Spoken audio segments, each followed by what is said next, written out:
बाबा साहेब अमर रहे, बाबा साहेब अमर रहे। जय जय जय जय जय भीम, जय भीम जय भीम, जय जय जय जय जय भीम, जय भीम जय भीम। बाबा साहेब डॉक्टर भीमराव अम्बेडकर तथागत बोध, मान्यवर काशीराम जी, बहन मायावती जी, सबको नमन करते हुए, और मैं बहन मायावती जी का एक बार पुनः नमन करूंगा जिन्होंने मुझे नई दिल्ली लोकसभा से इस बार प्रत्याशी बनाया है।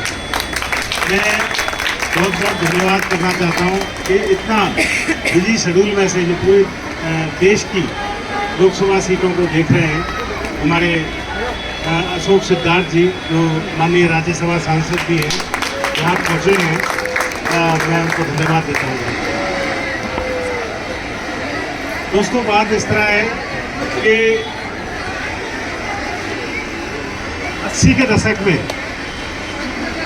हम मान्यवर काशीराम जी और बहन मायावती जी के पदचिन्हों पर चला करते थे, उनकी संगत में ही बैठा करते थे, क्योंकि उनके ऑफिस के बगल में ही मेरा ऑफिस हुआ करता था। वहाँ से बहुजन समाज पार्टी BS4 बनी, वामसेप बनी, बहुजन समाज पार्टी बनी, उनके संपर्क में आए। वो आइडियोलॉजी जो अम्बेडकरवाद की, सामाजिक न्याय की हमारे जहन में है, वो उन्हीं से मिली। और बात बढ़ते बढ़ते ये हुई कि 2012 में अरविंद केजरीवाल ने एक पार्टी बनाई, आम आदमी पार्टी, और उसने कहा कि बदलेगी राजनीति तो बदलेगा देश। हम भी बड़े प्रभावित हुए, हम उसमें शामिल हो गए। हमने अपनी पत्नी वीरानंद को 2013 में इलेक्शन लड़वाया आम आदमी पार्टी से, और वो जीती, लेकिन वो सरकार 49 दिन चली। उसके बाद 2016-17 में इन्होंने बहुत तरह के नाटक किए। बाबा साहेब डॉक्टर भीमराव अम्बेडकर का फोटो लगाना शुरू किया, शहीद भगत सिंह जी का फोटो लगाना शुरू किया, ये कहा कि हम स्कूलों में बाबा साहेब को पढ़ाएंगे। हम फिर प्रभावित हुए, और 2020 का इलेक्शन हमने फिर आम आदमी पार्टी से लड़ा। मैं खुद विधायक बना और मंत्री भी बना। जब मैं मंत्री बना तब हमने देखा कि जैसा अभी उत्तम जी ने बताया कि 70,000 करोड़ रुपए का बजट है और 20% दलित है, तो 14,000 करोड़ रुपए हमारे हिस्से आना चाहिए। हम सामाजिक न्याय के लोग हैं, हम ये नहीं कहते कि दूसरे का हिस्सा हमें दे दो, लेकिन हमारा हिस्सा तो मत छीनो। जिसका जितना हिस्सा है उसको तो उतना हिस्सा दो।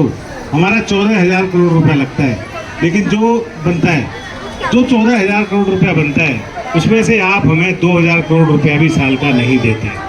आज पानी फ्री मिलता है, बिजली फ्री मिलती है, ये फ्री मिलता है, वो फ्री मिलता है। आप रोज अरविंद केजरीवाल जी के भाषण सुनते हो, लेकिन आज दलितों की बस्तियों में, आज झुग्गियों में, आज मजदूरों की बस्तियों में आप जाकर देखो, सारी समस्या वही है।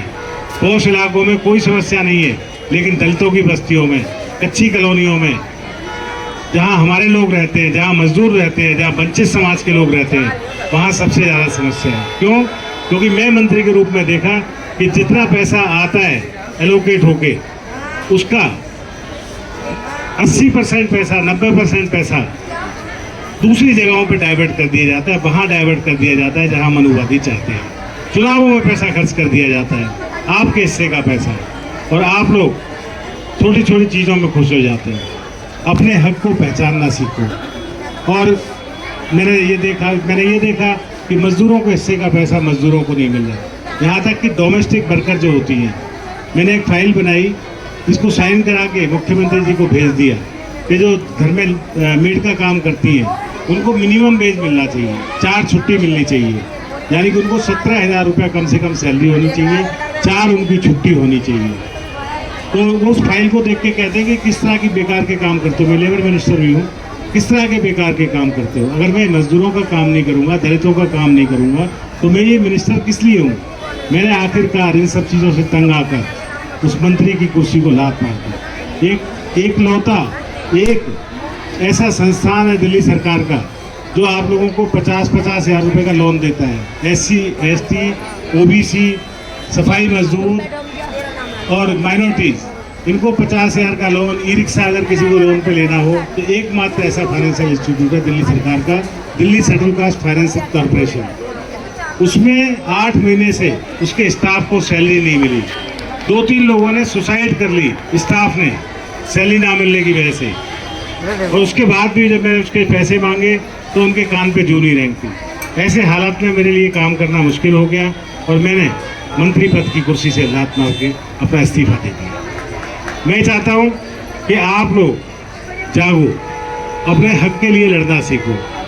मैं मंत्री पद छोड़कर, आप समझते हो कि मंत्री का मतलब क्या होता है। आज सड़कों पे अगर घूम रहा हूँ तो अपने समाज के लिए घूम रहा हूँ, क्योंकि मेरी ज़िंदगी में 3 चीज़ें बहुत ज़रूरी हैं। एक बाबा साहेब डॉक्टर अम्बेडकर, एक मेरा परिवार और एक मेरा समाज। अगर इन 3 चीज़ों पे कोई बार करेगा, मैं उसके लिए संघर्ष करूँगा, लड़ूंगा। तो आप लोगों का अब ये दायित्व बनता है कि आप सिर्फ 10 दिन रह गए हैं। मैं आपका ज़्यादा समय नहीं ले रहा, क्योंकि मैं चाहूँगा कि माननीय सांसद महोदय भी अपनी बात रखें। 10 दिन रह गए चुनाव के, 10-11 दिन। आप सब मुझे अपना भाई, अपना बेटा समझ के, राजकुमार आनंद बन के घर घर जाके लोगों को जगाना है, क्योंकि हमारे लोग बहुजन समाज पार्टी के साथ आकर खड़े नहीं होते, लेकिन वो समझते सारी बात है। वो सब चाहते हैं कि हम अपने समाज की पार्टी है, हमारी पार्टी है। मेरी बात से सब सहमत होंगे अंदर ही अंदर, सबको पता है। हमारे लोग थोड़े से निकल नहीं पाते, उन तक बात पहुंचाने की बात है। अगर आप उन तक बात पहुंचाएंगे वो ज़रूर समझेंगे, ऐसा मेरा विश्वास है। और आपकी मेहनत बिल्कुल सफल होगी और मैं जीवन पर्यंत आपके लिए काम करता रहूँगा। बहुत बहुत धन्यवाद। जय भीम, जय भारत।